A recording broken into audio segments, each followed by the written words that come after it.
Un livre oublié dit ceci: votre vie actuelle est le résultat exact de votre foi passée. Pas une croyance religieuse, mais un état intérieur. Bienvenue dans La Nuit Quantique. Nous explorons Votre foi et votre fortune de Neville Goddard.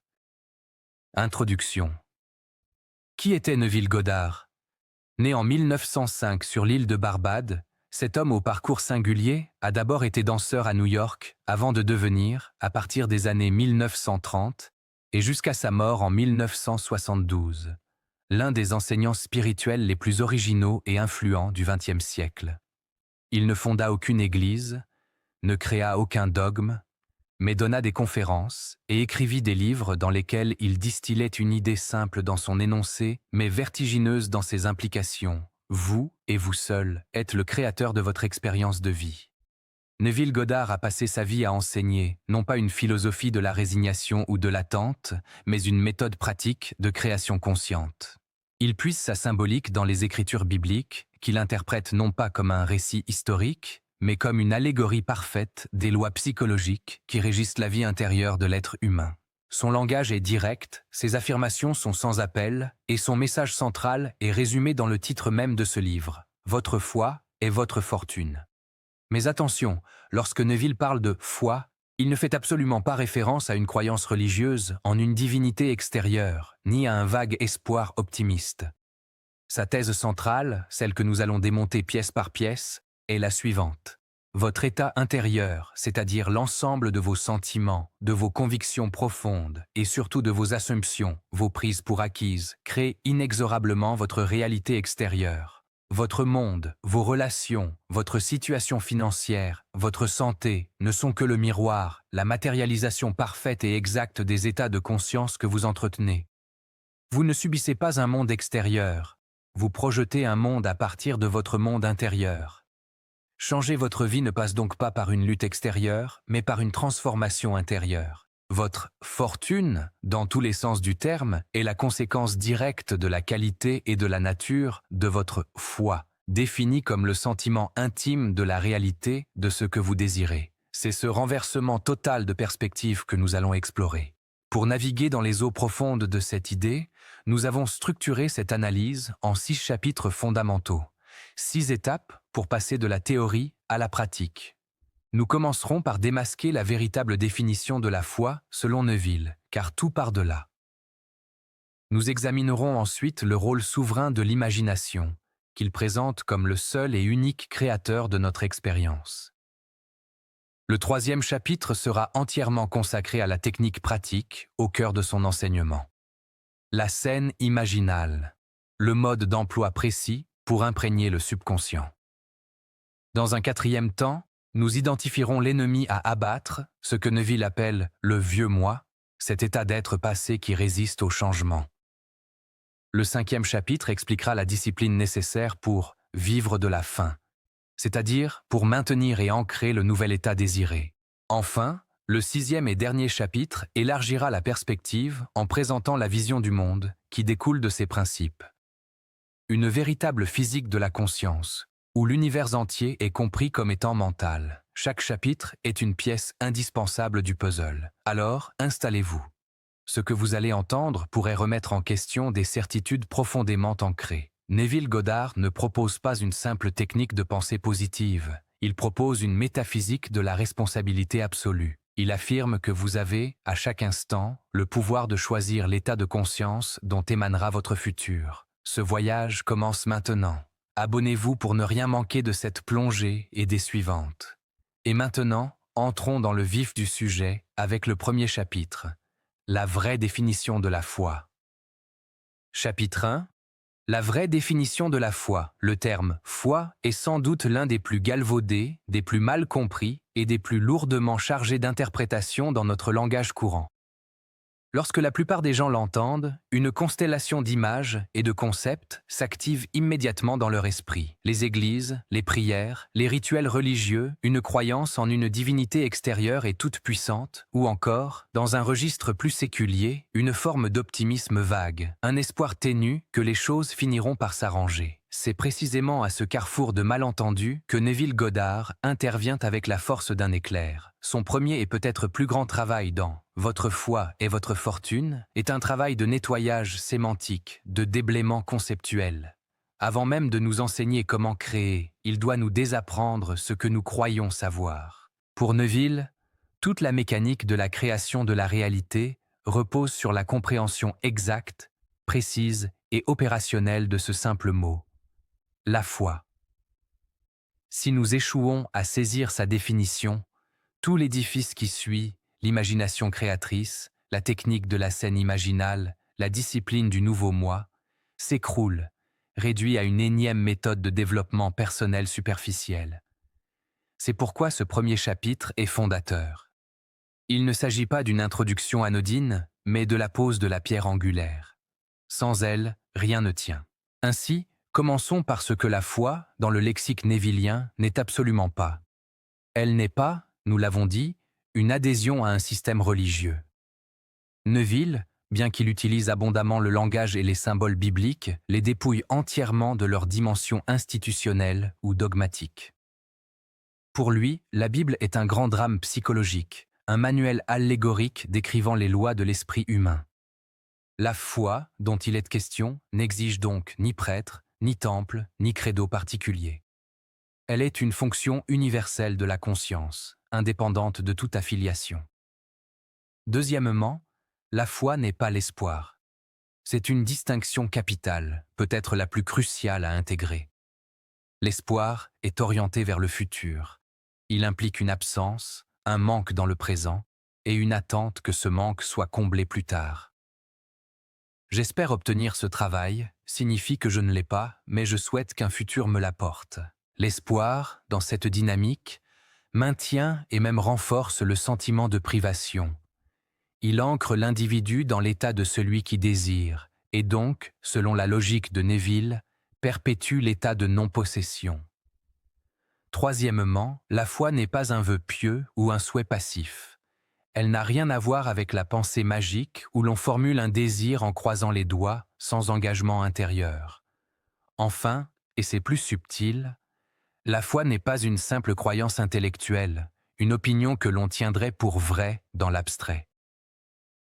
On peut croire que la Terre est ronde sans que cela n'ait d'incidence émotionnelle ou existentielle sur notre vie quotidienne. Cette croyance reste un contenu mental froid, dénué de la charge créatrice nécessaire. Alors, qu'est-ce qu'elle est ? Neville Goddard donne sa définition avec une clarté et une constance remarquables tout au long de son œuvre. La foi est le sentiment de la réalité du souhait accompli. Laissez cette phrase résonner, car chaque mot est pesé, choisi pour sa portée opérative. Analysons-la mot à mot. D'abord, sentiment. Neville ne parle pas d'une pensée, d'une idée, d'une visualisation mentale sèche. Il parle d'un ton émotionnel, d'une qualité affective, d'une sensation intime et corporelle. C'est l'émotion qui accompagne la possession réelle d'une chose. Si vous désirez une voiture, la foi n'est pas l'image mentale de la voiture. C'est le sentiment de fierté, de confort, de liberté que vous éprouveriez en conduisant cette voiture, maintenant. Si vous désirez une relation amoureuse, ce n'est pas l'image du visage de l'autre. C'est la sensation de sécurité, d'affection profonde, de joie partagée que cette relation vous apporterait. Le sentiment est la clé, car c'est la langue maternelle du subconscient, l'atelier où la création se produit. Ensuite, de la réalité. Ceci est fondamental. Il ne s'agit pas du sentiment d'un rêve, d'un fantasme ou d'une possibilité future. Il s'agit du sentiment que la chose est déjà réelle, déjà vraie, déjà présente dans votre monde. C'est la différence entre imaginer un voyage aux Bahamas un jour et imaginer ce voyage en ressentant la chaleur du soleil sur votre peau et le sable sous vos pieds comme si vous y étiez actuellement. La foi exige que vous confériez à votre désir le statut de fait actuel dans votre expérience intérieure. Enfin, du souhait accompli. Notez le temps utilisé. Accompli, passé, fini. La foi ne traite pas du processus, de l'effort pour atteindre, du chemin à parcourir. Elle commence par la fin. Elle assume que l'objectif est déjà atteint, le désir déjà satisfait, la prière déjà exaucée. Elle saute par-dessus l'intervalle temporel entre le désir et sa manifestation pour se positionner directement au point d'arrivée. Pour illustrer cette définition abstraite mais vitale, Neville utilise dans ses conférences et écrits des métaphores simples et frappantes. L'une des plus célèbres est celle de l'orange. Imaginons, dit-il en substance, que vous ayez une orange devant vous. Vous n'avez pas besoin de croire en l'orange d'une manière intellectuelle. Vous n'avez pas non plus à espérer qu'elle soit là. Vous savez qu'elle est là parce que vous la voyez, vous la touchez, vous pourriez la sentir. Mais poussons l'exercice. Fermez les yeux. Maintenant, imaginez cette orange avec une telle intensité que vous en sentez l'odeur âcre et sucée qui monte à vos narines, que vous en ressentez la texture légèrement rugueuse sous vos doigts, le poids dans votre paume. Si vous parvenez à produire ce sentiment sensoriel avec suffisamment de vivacité et de conviction intérieure, votre corps et votre esprit réagiront comme si l'orange était présente. C'est cette réponse physiologique et émotionnelle au stimulus imaginaire qui constitue le noyau de la foi. Vous avez créé, dans votre domaine intérieur, la réalité sensorielle de l'orange. La foi, c'est cela. La capacité à générer et à habiter le sentiment sensoriel et émotionnel de la réalité de ce qui est désiré, jusqu'à ce que ce sentiment devienne une conviction si profonde qu'elle éclipse les témoignages contraires des sens physiques. Un autre exemple qu'il affectionne est celui des félicitations. Supposez que vous désiriez une promotion. L'approche conventionnelle serait d'espérer que votre patron vous remarque, de travailler dur en attendant le jour de l'annonce. L'approche nevillienne est radicalement différente. Elle consiste, dans le silence et l'intimité de votre esprit, à vivre la scène qui suivrait l'obtention de cette promotion. Non pas la scène de l'annonce officielle, nécessairement publique et liée à des circonstances extérieures, mais une scène privée, intime, qui symbolise l'accomplissement. Cela pourrait être le sentiment de tranquillité en payant une facture avec votre nouveau salaire ou la sensation du nouveau bureau que vous occuperez. La foi est ce qui vous permet de vivre cette scène intérieure, non comme un jeu de l'esprit, mais avec la solennité et la réalité d'un fait vécu. Vous devez entendre les félicitations, non comme un son futur et hypothétique, mais comme un écho présent dans votre esprit, chargé du sentiment de réussite et de reconnaissance qui l'accompagnerait. Lorsque vous parvenez à capter ce sentiment, cette sensation de soulagement, de fierté, d'accomplissement, et que vous le laissez vous habiter, vous êtes en train d'exercer la foi. Vous avez arrêté d'espérer la promotion depuis un futur incertain, vous l'avez fait advenir dans le présent de votre conscience en assumant le sentiment accompli. Cette définition opère un renversement total de la causalité telle que nous la concevons habituellement. Le sens commun nous dit « je le croirai quand je le verrai ». La séquence est la suivante. Un fait extérieur se produit, je vois la promotion, je reçois l'argent, je rencontre la personne, et ensuite, en réaction à ce fait, un état intérieur s'ensuit, la croyance, la joie, la sécurité. La foi, telle que Neville l'a définie, inverse cette séquence, elle déclare « vous le verrez quand vous le croirez ». La cause première n'est pas l'événement extérieur, mais l'état intérieur. Vous devez d'abord générer en vous l'état de conscience qui correspondrait à la réalisation de votre désir, le sentiment de la réalité du souhait accompli. Cet état intérieur, une fois atteint et maintenu, devient la cause invisible mais efficiente qui va réorganiser les circonstances, les rencontres et les événements pour qu'ils correspondent et matérialisent cet état dans le monde physique. Le monde extérieur est plastique, malléable, et il se conforme toujours, avec une fidélité implacable, à la nature des états de conscience que vous entretenez. Ainsi, votre fortune, qu'elle soit financière, affective, créative ou sanitaire, n'est jamais le fruit du hasard, de la chance ou d'une faveur divine arbitraire. Elle est le fruit, le produit nécessaire de la qualité spécifique de votre foi. Une foi centrée sur le manque produit davantage de manque. Une foi ancrée dans le sentiment de la plénitude, de l'abondance et de l'accomplissement produit les circonstances qui reflètent cette plénitude. Cette compréhension nous amène à un point délicat mais essentiel. La foi n'est donc pas quelque chose que vous avez ou n'avez pas de manière statique. C'est un acte d'imagination soutenu par le sentiment. C'est un choix conscient et répété de se tourner vers l'état intérieur du souhait accompli et de résider en lui, face aux apparences contraires que présentent les sens. C'est un travail actif sur sa propre conscience. Beaucoup échouent dans l'application des principes de Neville, parce qu'ils confondent la foi avec un souhait passif. Ils pensent « j'ai assez foi, cela devrait marcher ». Mais ils n'ont pas effectué le travail intérieur de générer et d'habiter le sentiment de la réalité. Ils sont restés dans l'espoir, dans l'attente. La foi, elle, ne laisse aucune place à l'attente anxieuse, car celui qui possède déjà une chose dans son sentiment n'attend pas. Il jouit. Cette jouissance intérieure, cette paix qui vient de la certitude intime, est le signe distinctif de la foi authentique. C'est aussi son pouvoir le plus grand. En éliminant le sentiment de manque et d'attente, elle désamorce la tension intérieure qui, justement, maintient la réalité actuelle en place.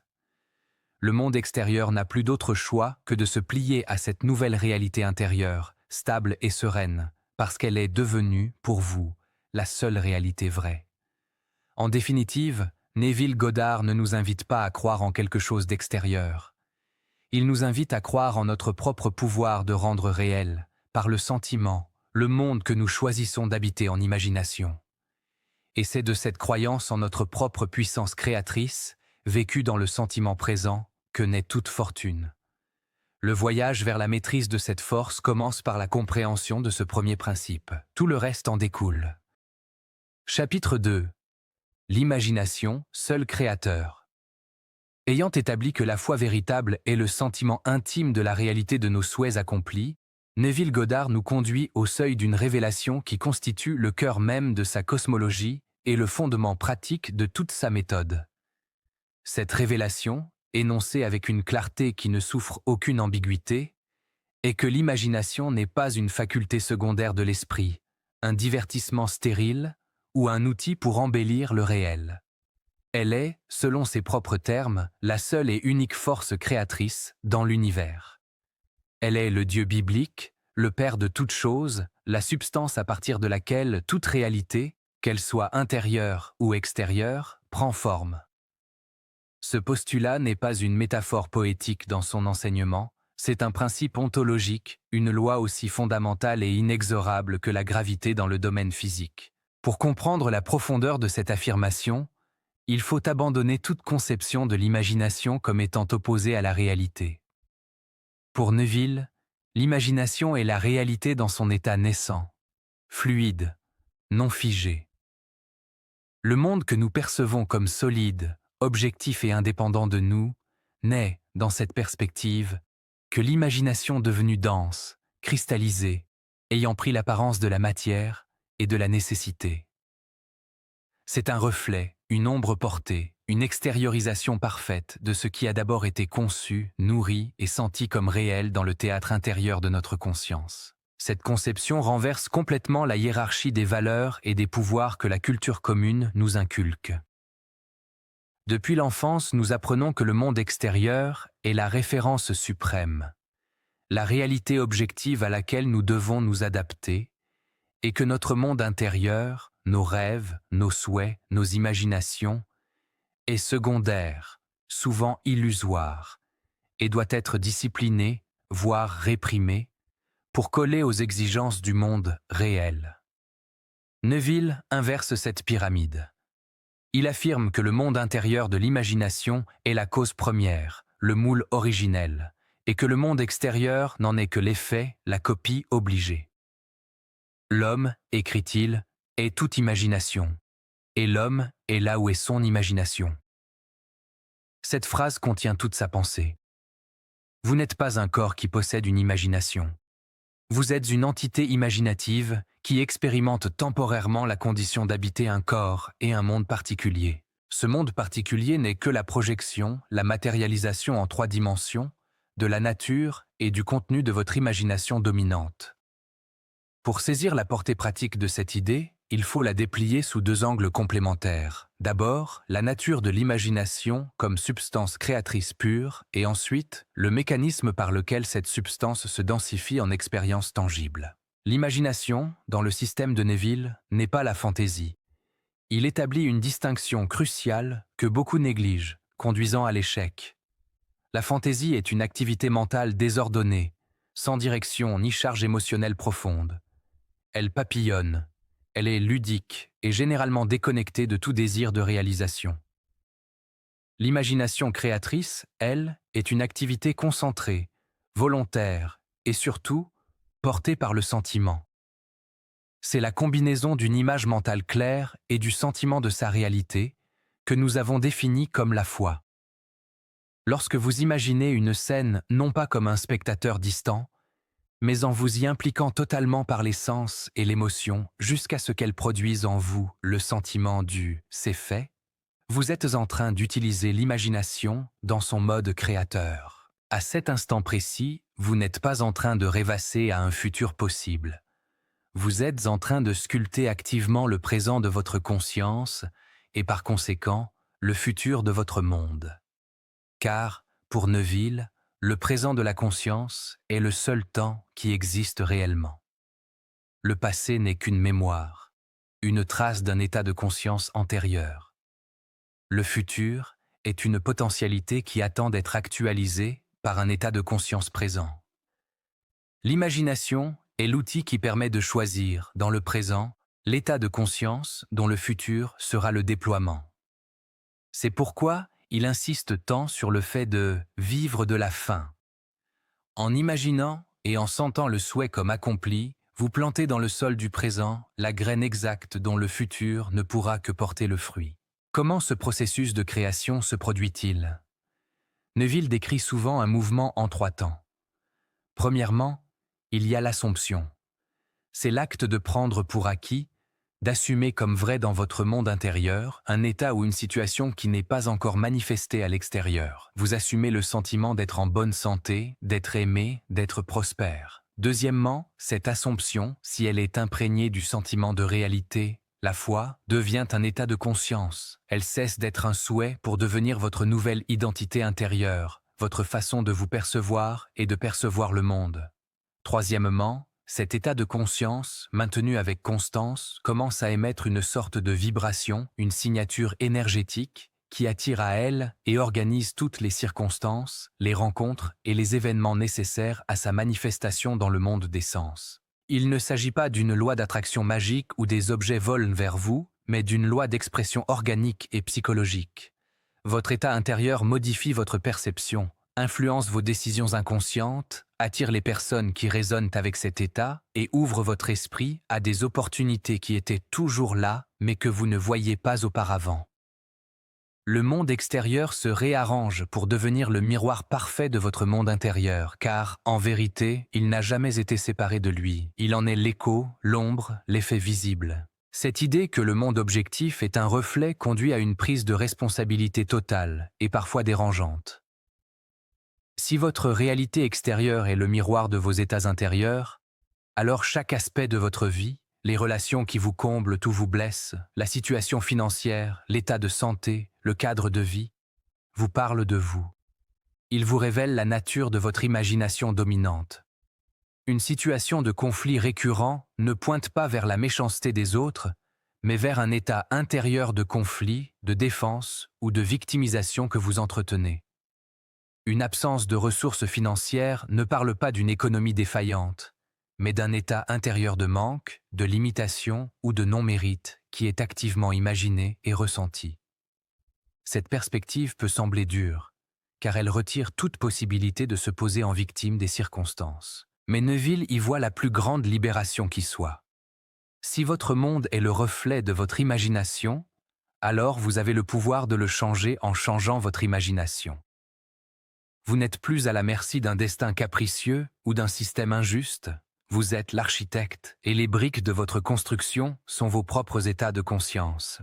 Pour rendre cette notion plus concrète, Neville utilise fréquemment l'analogie du rêve. Dans un rêve, tout semble parfaitement réel. Les personnes, les lieux, Les événements ont une consistance, une logique et génèrent des émotions authentiques. Pourtant, au réveil, nous comprenons que chaque élément de ce rêve était une production de notre propre esprit. Le méchant, le paysage, la peur ou la joie, tout émanait de nous. Neville suggère que notre vie éveillée n'est fondamentalement pas différente. Nous sommes simplement dans un rêve plus dense, plus collectif et plus persistant, mais dont la substance est la même. L'imagination. Les autres personnes dans notre vie sont, dans cette optique, comme des personnages de rêve qui jouent le rôle que notre état de conscience leur assigne. Ils se conforment à la scène que notre imagination a écrite. Cela ne signifie pas qu'ils n'ont pas leur propre réalité ou libre arbitre dans leurs propres rêves, mais que dans le cadre de notre expérience, ils apparaissent et agissent en accord avec la trame de notre conscience. Cette vue peut sembler solipsiste, mais Neville la tempère en affirmant que nous partageons tous la même substance fondamentale, qui est l'imagination divine. Nous sommes des centres individuels de cette conscience unique, créant chacun notre expérience à partir d'elle. La conséquence pratique de ce chapitre est immense. Elle signifie que tout travail sur sa vie doit être un travail intérieur. Chercher à changer les circonstances par la seule action extérieure, sans changer l'état intérieur qui les a produites, est aussi vain que de peindre sur la surface d'un miroir pour changer le reflet qu'il renvoie. Il faut se changer soi-même. Le reflet changera de lui-même. Ainsi, la technique n'est jamais de lutter contre une condition extérieure, la pauvreté, la maladie, la solitude, mais de cesser de lui prêter foi en arrêtant de la sentir comme réelle et définitive. Il faut lui retirer la vie en cessant de l'imaginer et de la ressentir comme vraie. À la place, il faut habiter, avec une persistance farouche, l'état intérieur opposé, l'état du souhait accompli. Il faut s'y installer, y dormir, y vivre mentalement, jusqu'à ce que ce nouvel état devienne la norme intérieure, la nouvelle donnée de votre imagination. Alors, et seulement alors, le miroir du monde n'aura d'autre choix que de présenter une image correspondante. L'imagination est donc tout à la fois le problème et la solution. Elle est le problème lorsque, tournée en pilote automatique, elle recrée sans cesse les mêmes états basés sur les souvenirs et les perceptions passées. Elle est la solution lorsque, reprise en main consciemment, elle est dirigée avec intention et sentiment vers la création d'un état nouveau.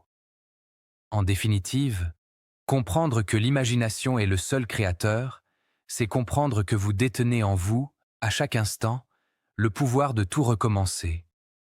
Le monde n'est pas une prison de circonstances, mais une toile encore humide, et votre imagination est le pinceau. Tout ce que vous voyez autour de vous n'est que le dessin d'une ancienne pensée, sentiment ou image que vous avez autrefois laissé s'imprimer sur cette toile. Le pouvoir de créer une nouvelle fresque, de sentir une nouvelle réalité, vous appartient entièrement. C'est à la fois une vérité d'une simplicité désarmante et une discipline d'une exigence absolue, car elle demande de transférer toute son attention, toute sa foi, du monde des effets vers le monde des causes qui réside en vous. Chapitre 3. La technique de la scène imaginale. Armée de la compréhension que la foi est le sentiment du souhait accompli et que l'imagination est la force créatrice unique, nous abordons maintenant le cœur opérationnel de l'enseignement de Neville Goddard, la technique de la scène imaginale. C'est ici que la philosophie devient méthode, que la théorie se mue en gestes concrets, en pratiques quotidiennes, que chacun peut appliquer dans le silence de sa chambre. Cette technique n'est pas une suggestion parmi d'autres chez Neville. Elle est présentée comme le moyen privilégié, le véhicule le plus efficace pour imprégner le subconscient du sentiment de la réalité désirée, court-circuitant ainsi la logique rationnelle du mental conscient et plantant directement la graine de la nouvelle réalité dans le sol fertile de l'esprit profond. La scène imaginale est l'outil de l'alchimiste intérieur. Elle est le pont délibérément construit entre le monde intérieur de l'imagination et le monde extérieur des faits. Mais pour qu'elle fonctionne avec la puissance que Neville lui attribue, elle ne doit pas être exécutée comme un simple exercice de visualisation. Elle doit devenir un acte sacré, une expérience sensorielle et émotionnelle si vivante qu'elle laisse une empreinte indélébile sur la conscience, une empreinte que le monde ne pourra pas ne pas refléter. Le premier élément crucial, et souvent négligé, est le choix du moment. Neville est catégorique. Le moment idéal pour pratiquer la scène imaginale est cet état liminal, cette frontière ténue entre la veille et le sommeil, l'état de somnolence. Pourquoi ce moment précis? Parce qu'à cet instant, le gardien de la porte, le mental conscient, analytique, critique, nourri par les impressions des sens, commence à s'assoupir. Sa vigilance se relâche. Les barrières qu'il dresse habituellement entre le possible et l'impossible, le réel et l'imaginaire, s'estompent. C'est comme si une porte intérieure s'entr'ouvrait, donnant un accès direct à l'atelier du subconscient, là où les habitudes sont gravées, les croyances sont stockées et où la création de la réalité se joue véritablement. Dans cet état de détente profonde, proche du sommeil, l'esprit est extraordinairement réceptif et suggestible. Une impression reçue à ce moment-là pénètre en profondeur, sans être filtrée, contestée ou atténuée par la raison. Elle s'imprime directement sur la tablette de cire de l'inconscient, devenant ainsi une nouvelle donnée programmatique, une nouvelle prémisse à partir de laquelle l'être tout entier va désormais fonctionner. Se placer volontairement dans cet état avant de pratiquer n'est donc pas un détail. C'est une condition sine qua non pour que la graine imaginée soit plantée dans le bon sol. Il s'agit de se coucher avec l'intention précise de réaliser cet exercice, de se laisser glisser vers le sommeil, non pas passivement, mais en dirigeant activement le dernier flux de sa conscience vers la scène choisie. Vient ensuite la construction de la scène elle-même. La scène imaginale n'est pas un long film, une épopée narrative complexe. Au contraire, Neville insiste sur sa brièveté et sa simplicité. Elle doit être une vignette, un instantané, une boucle courte qui peut être répétée facilement. Mais cette simplicité apparente est trompeuse, car chaque caractéristique de cette scène est chargée d'intention. Premièrement, elle doit impliquer la réalisation du désir, pas le processus pour y parvenir. C'est une distinction capitale. Si votre désir est une maison, la scène ne doit pas être celle de la signature du prêt ou des travaux. Elle doit être celle où vous êtes déjà installé, vivant l'expérience de la possession. Vous pourriez vous imaginer en train de cuisiner dans cette cuisine, de sentir la solidité du comptoir sous vos mains, de regarder par la fenêtre sur votre jardin. La scène capture un moment qui serait naturel et ordinaire après que le souhait se soit réalisé. Deuxièmement, et c'est là que réside son pouvoir, elle doit être sensorielle. L'imagination doit mobiliser tous les sens. Il ne s'agit pas de voir une image mentale plate et muette. Il faut l'entendre, la toucher, la sentir, parfois même la goûter. Dans la scène de la maison, c'est le crépitement de la poêle, la chaleur du four, le parfum du repas qui cuit, la texture du bois du meuble, la qualité de la lumière tombant sur la table. Plus la scène est riche en détails sensoriels, plus elle semble réelle au cerveau et plus elle génère le sentiment de présence. Troisièmement, elle doit être vécue à la première personne. Vous n'êtes pas un spectateur qui se regarde dans la scène. Vous êtes à l'intérieur de votre propre corps, percevant le monde depuis vos propres yeux, vos propres mains. Vous êtes l'acteur principal, totalement immergé dans l'action. Cette immersion est ce qui permet de générer le sentiment d'être là, maintenant. L'objectif ultime de cette répétition sensorielle n'est pas la scène en elle-même, mais ce qu'elle produit. Le sentiment. Le sentiment du « c'est fait ». C'est le point culminant de l'exercice, le sommet à atteindre à chaque session. Ce sentiment n'est pas l'excitation du « ce serait génial si ». C'est la tranquillité, la paix, la satisfaction naturelle et apaisée qui accompagne la possession. C'est le sentiment que procure une chose tellement acquise qu'on n'y pense même plus, qu'elle est devenue un fait normal, indiscutable de votre existence. Lorsque vous répétez votre scène sensorielle dans l'état de somnolence, vous devez persévérer, la faire tourner en boucle, affiner ses détails, jusqu'à ce que ce ton émotionnel particulier émerge en vous. C'est une sensation physique, une décontraction, un relâchement de la tension du désir, un soupir intérieur de soulagement. C'est le signal que la scène a cessé d'être une fabrication mentale pour devenir une expérience intérieure authentique. À ce moment précis, vous avez réussi à générer la foi, le sentiment de la réalité du souhait accompli. Vous avez, pendant quelques instants, habitez l'état de conscience qui correspond à votre désir réalisé. Et c'est cet état, imprimé dans le subconscient, au moment de sa plus grande réceptivité, qui va commencer son travail de transformation. Le mécanisme derrière cette efficacité est décrit par Neville comme une loi de remplacement. Le subconscient est toujours habité par un état dominant, une conception de soi, qui se projette dans le monde. En pratiquant la scène imaginale avec succès, vous introduisez dans le subconscient un nouvel état, une nouvelle conception de soi.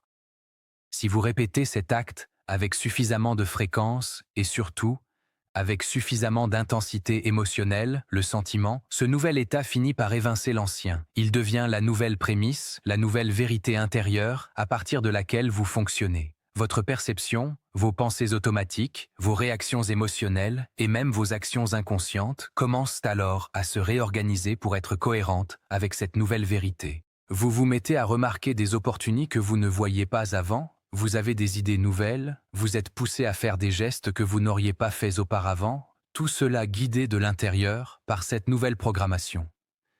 Le monde extérieur, qui n'est que le reflet, est alors contraint de se réarranger pour correspondre à cette nouvelle fréquence intérieure.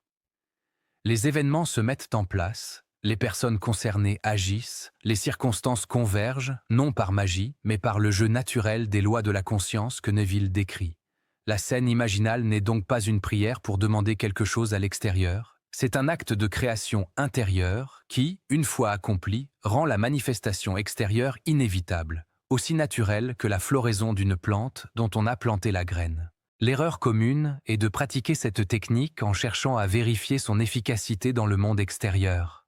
Cette attitude de contrôle et d'attente anxieuse trahit un manque de foi, un attachement à l'ancien état de manque. Elle maintient l'attention ancrée sur l'absence et donc perpétue cette absence.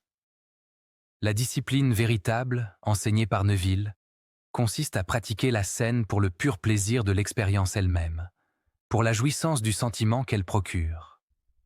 Il faut tomber amoureux de l'état intérieur, s'y réfugier, s'y sentir bien, et ensuite, lâcher prise. Lâcher prise ne signifie pas abandonner le désir, mais abandonner l'anxiété et l'attente concernant sa réalisation extérieure. C'est faire confiance au processus, savoir que l'impression a été faite dans le subconscient et qu'elle travaillera à son heure, de la manière la plus naturelle et souvent la plus inattendue. La scène imaginale est un acte de foi en soi-même, en son propre pouvoir créateur. On ne la répète pas par peur que cela ne marche pas, mais avec la certitude tranquille que cela a déjà marché dans la dimension qui compte le plus, celle de la conscience. Quand cette certitude intérieure s'installe, et c'est le but de la répétition, le monde physique n'a plus d'autre choix que de s'aligner. La technique n'est donc pas magique. Elle est psychologiquement et ontologiquement précise. Elle utilise le canal naturel par lequel toute expérience est créée, l'imagination chargée de sentiments imprimés sur le subconscient, mais elle le fait de manière consciente, dirigée et volontaire, au lieu de le laisser en pilote automatique aux mains des souvenirs et des réactions passées. En maîtrisant cette technique, on cesse d'être le produit de son histoire pour en devenir l'auteur. Chapitre 4. L'ennemi. Le vieux moi. La technique de la scène imaginale, dans sa clarté et sa simplicité, représente la voie royale vers la création consciente. Pourtant, quiconque s'y est sérieusement essayé a inévitablement rencontré une résistance intérieure profonde, une force d'inertie massive qui semble contrecarrer les plus belles visualisations et les sentiments les mieux intentionnés. Cette force, Neville Goddard la personnifie et la nomme « le vieux moi ». Ce concept n'est pas une métaphore anodine, il désigne l'adversaire principal dans la bataille pour la transformation de sa propre réalité. Le vieux moi est l'ensemble figé, cristallisé, des états de conscience passés auxquels nous nous identifions.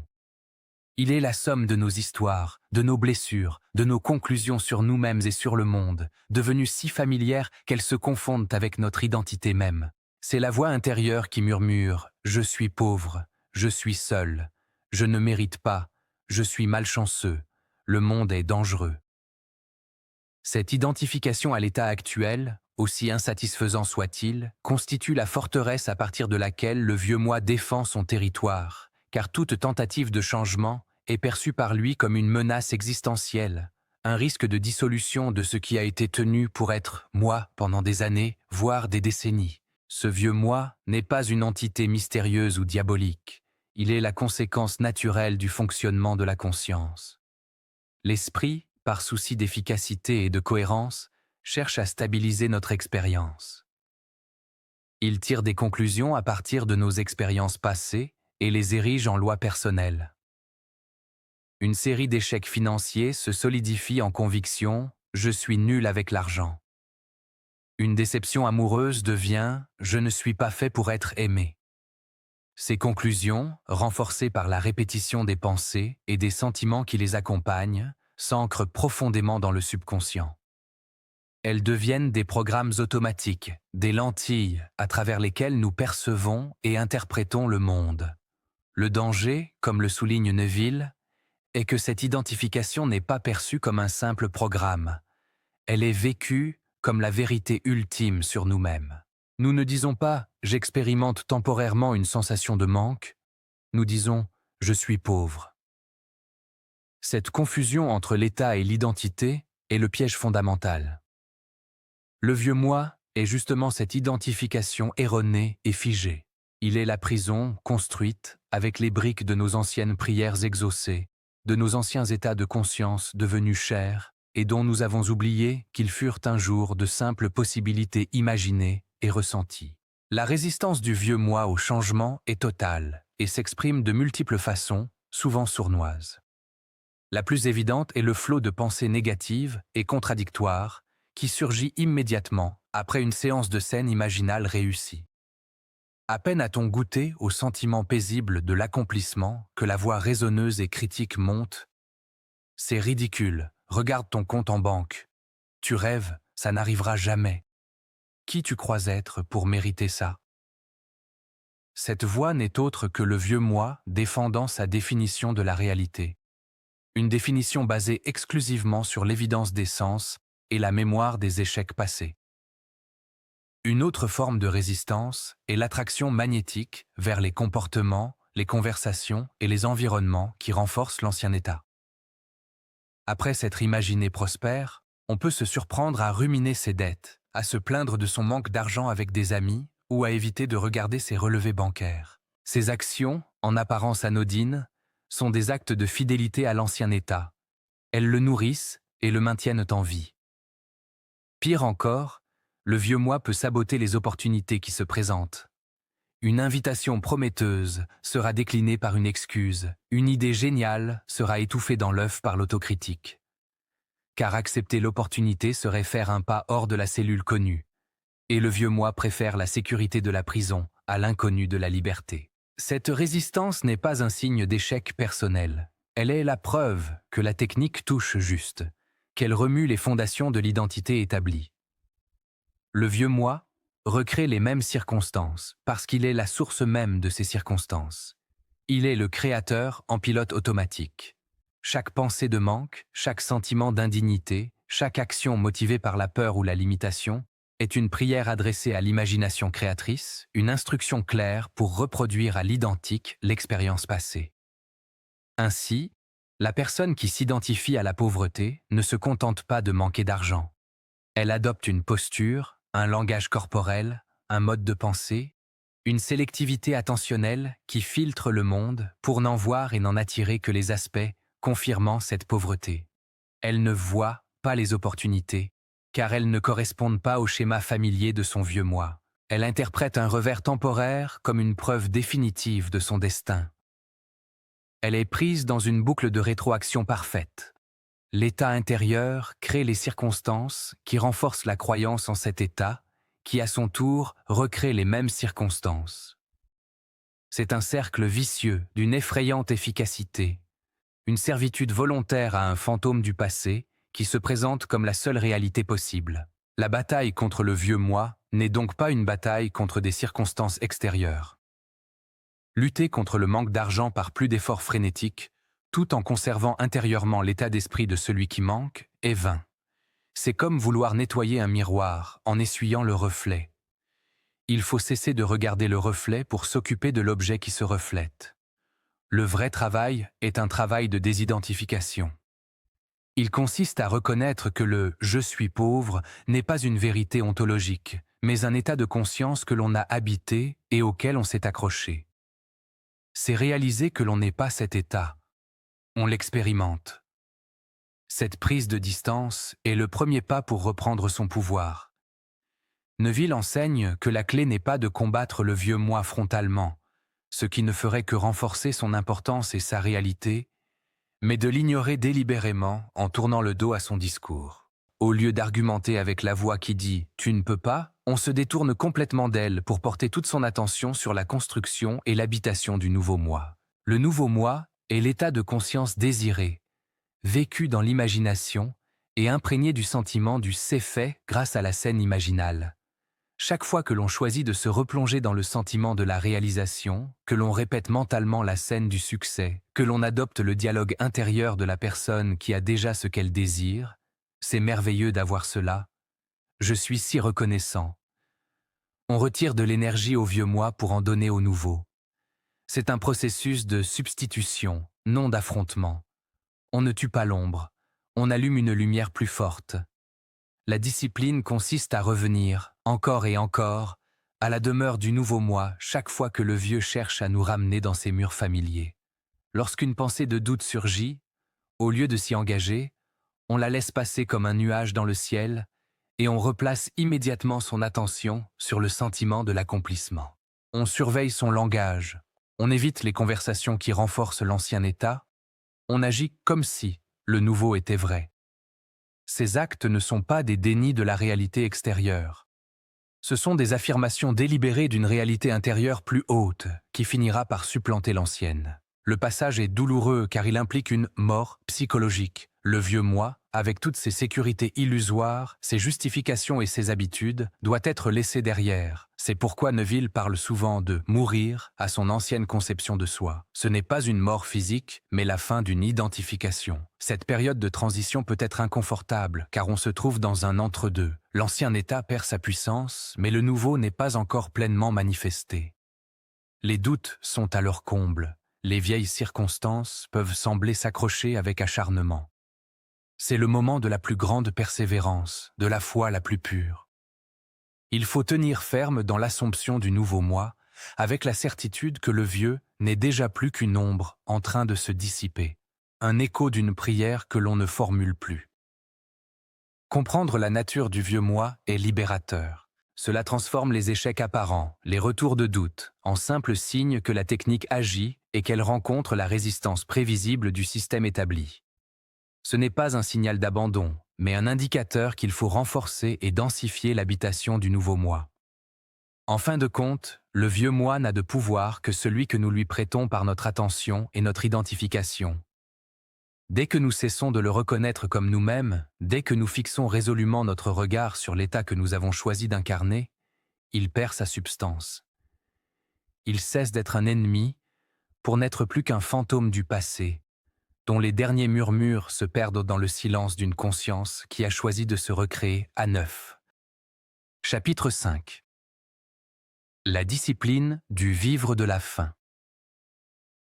La maîtrise de la scène imaginale et la reconnaissance du vieux moi comme adversaire ne constituent que les premières étapes d'un processus bien plus vaste et exigeant. Elles représentent la méthode pour générer un nouvel état de conscience et identifier la force d'inertie qui lui résiste. Mais entre l'éclosion fugace de cet état dans le sanctuaire du sommeil et sa floraison complète dans le jardin de la réalité quotidienne, s'étend une période critique, celle du maintien. C'est dans cet intervalle, ce pont suspendu entre l'imagination et la manifestation, que se joue véritablement la partie. Neville Goddard nomme la discipline qui régit cette période d'un terme d'une précision absolue, vivre de la fin. Cette expression n'est pas une formule vague invitant à une attitude positive. C'est une instruction technique, un mode d'emploi pour l'ensemble de l'existence consciente. Vivre de la fin signifie organiser toute sa vie intérieure et par ricochet toutes ses actions extérieures à partir de la prémisse que le souhait est déjà accompli. Il ne s'agit plus seulement de cultiver un sentiment pendant quelques minutes le soir, mais de faire de ce sentiment la colonne vertébrale de chaque heure éveillée, la clé de voûte de chaque pensée, de chaque parole intérieure, de chaque réaction émotionnelle. C'est le passage d'une technique ponctuelle à un état d'être permanent, la transformation de la pratique en posture existentielle. Cette discipline est le creuset où la foi, forgée dans l'intimité, est éprouvée et renforcée au contact du monde apparent. Le premier pilier de cette discipline, et sans doute le plus constant, est la vigilance sur le dialogue intérieur. Le flot ininterrompu de pensées qui accompagne notre vie éveillée n'est pas un bruit de fond innocent. C'est le chant du moi, la narration en direct de l'état de conscience dans lequel nous résidons. Le vieux moi maintient sa domination par un monologue intérieur qui répète et justifie sa vision du monde. Je n'ai pas assez d'argent pour cela. Cette personne ne m'apprécie pas. Je devrais être prudent, cela risque de mal tourner. Chacune de ces phrases n'est pas une simple observation, c'est une affirmation créatrice qui, si elle n'est pas contrôlée, réensemence continuellement l'ancien état. Vivre de la faim exige une reprise en main radicale de ce dialogue.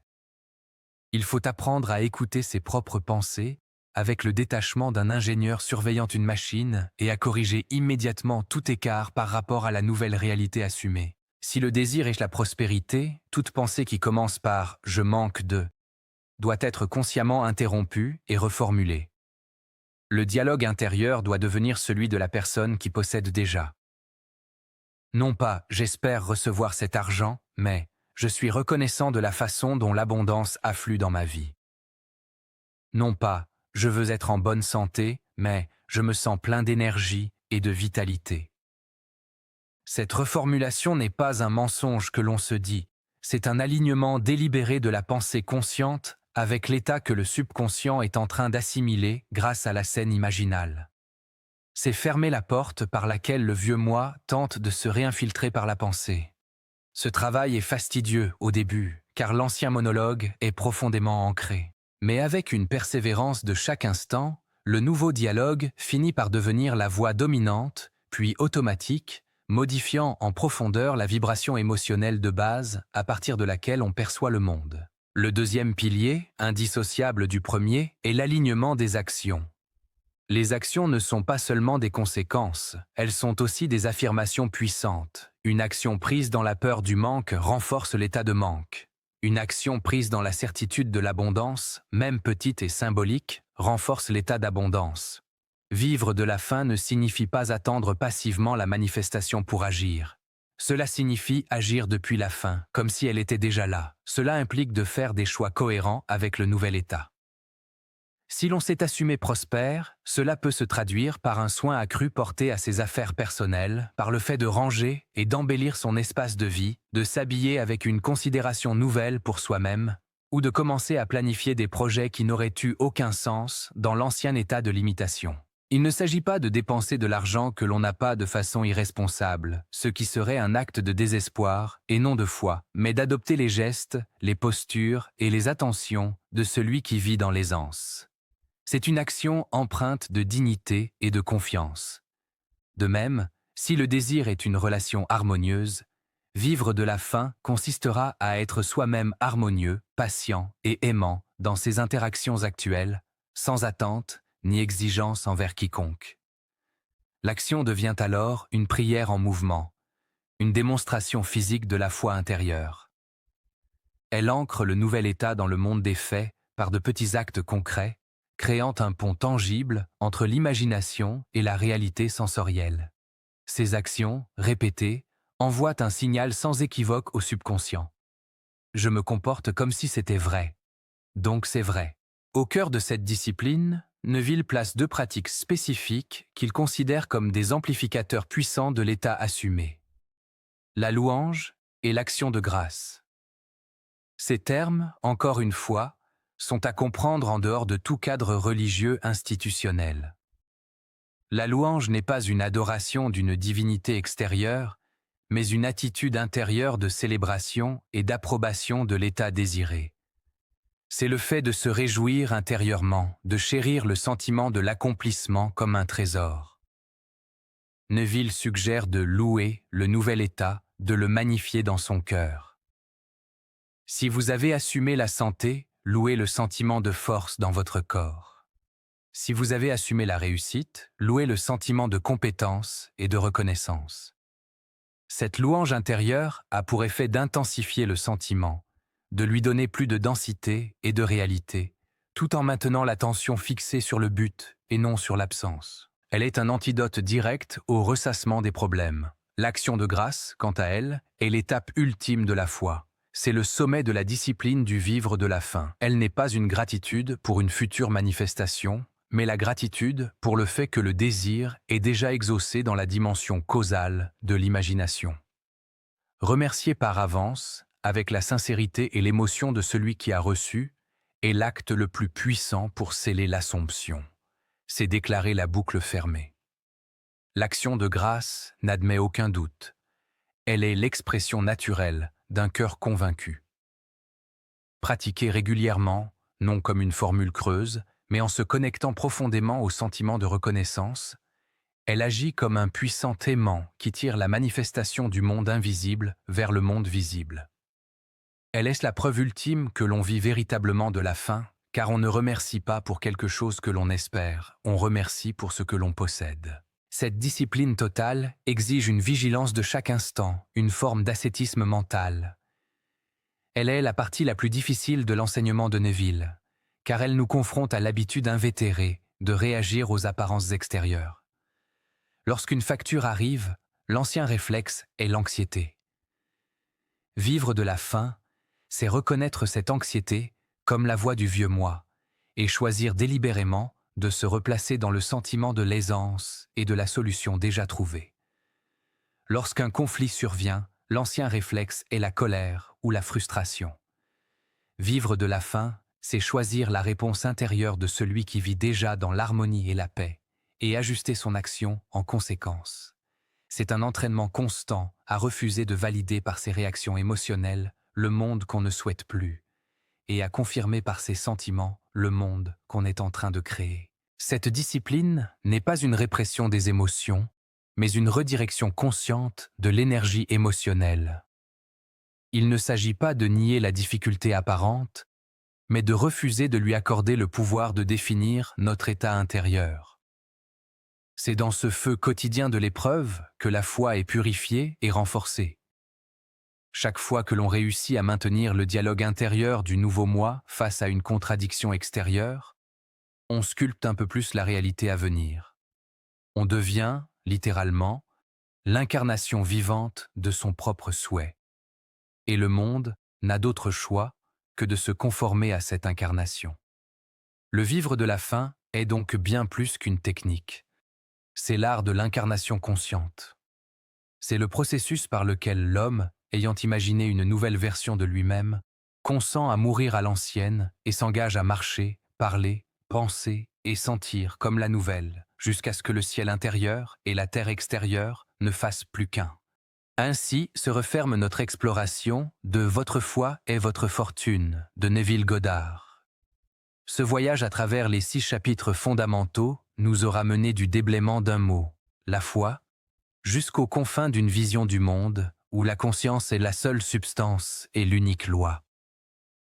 Nous avons vu que la vraie foi n'est ni espoir ni croyance, mais le sentiment intime, sensoriel, de la réalité de notre souhait déjà accompli. Nous avons compris que cette force du sentiment agit au sein d'un univers entièrement mental, où l'imagination n'est pas un passe-temps, mais le créateur souverain de toute expérience. Pour canaliser ce pouvoir, Neville nous a donné l'outil précis de la scène imaginale, un acte d'ingénierie psychique à effectuer aux portes du sommeil. Mais nous avons aussi rencontré l'adversaire de toute transformation, le vieux moi, cette identité cristallisée qui résiste parce qu'elle confond l'état actuel avec l'être véritable. Pour le vaincre, la discipline du vivre de la faim s'impose, une vigilance de chaque instant sur nos pensées, nos paroles et nos moindres actions, toutes ramenées à l'assomption que la fin est déjà atteinte. Enfin, nous avons contemplé l'horizon métaphysique de cette pratique, un univers mental où règne une responsabilité totale qui fait de nous les auteurs absolus, bien qu'inconscients la plupart du temps, de chaque détail de nos vies. Ce qui se dégage de ce livre, c'est un message d'une radicalité absolue. Il ne propose pas de petits ajustements, mais une révolution intérieure. Il vous tend un miroir et vous dit « Tout ce que tu vois, c'est toi ». Cette idée suscite inévitablement une question puissante que je vous pose maintenant. Cette perspective est-elle pour vous libératrice ou écrasante? D'un côté, elle peut sembler d'un poids immense. Elle retire toute excuse, tout refuge dans la plainte ou le statut de victime. Elle exige une intégrité et une vigilance de tous les instants. Mais de l'autre, elle offre la clé d'une liberté sans précédent. Si votre monde est le reflet de vos états intérieurs, alors le pouvoir de le changer réside entièrement en vous. Vous n'êtes plus à la merci du destin, du hasard ou des décisions des autres. Vous êtes l'architecte. La prison disparaît lorsque l'on comprend que les barreaux étaient faits de nos propres croyances. Cette responsabilité totale est le prix à payer pour une souveraineté totale. C'est sur cette invitation à l'autonomie créatrice que je souhaite conclure. Si cette plongée dans les profondeurs de Neville Goddard vous a interpellé, ébranlé ou inspiré, votre interaction est précieuse pour faire vivre cette chaîne. Un like sur cette vidéo est un signal fort pour YouTube qui lui permettra de toucher d'autres esprits curieux.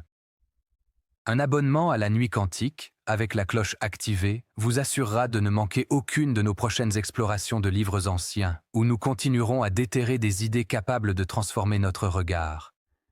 Et surtout, je vous invite dans l'espace des commentaires. C'est là que la réflexion se poursuit. Partagez votre réponse à la question. Cette idée de responsabilité totale vous semble-t-elle libératrice ou écrasante? Avez-vous déjà expérimenté, même fugacement, ce sentiment d'être le créateur de votre réalité?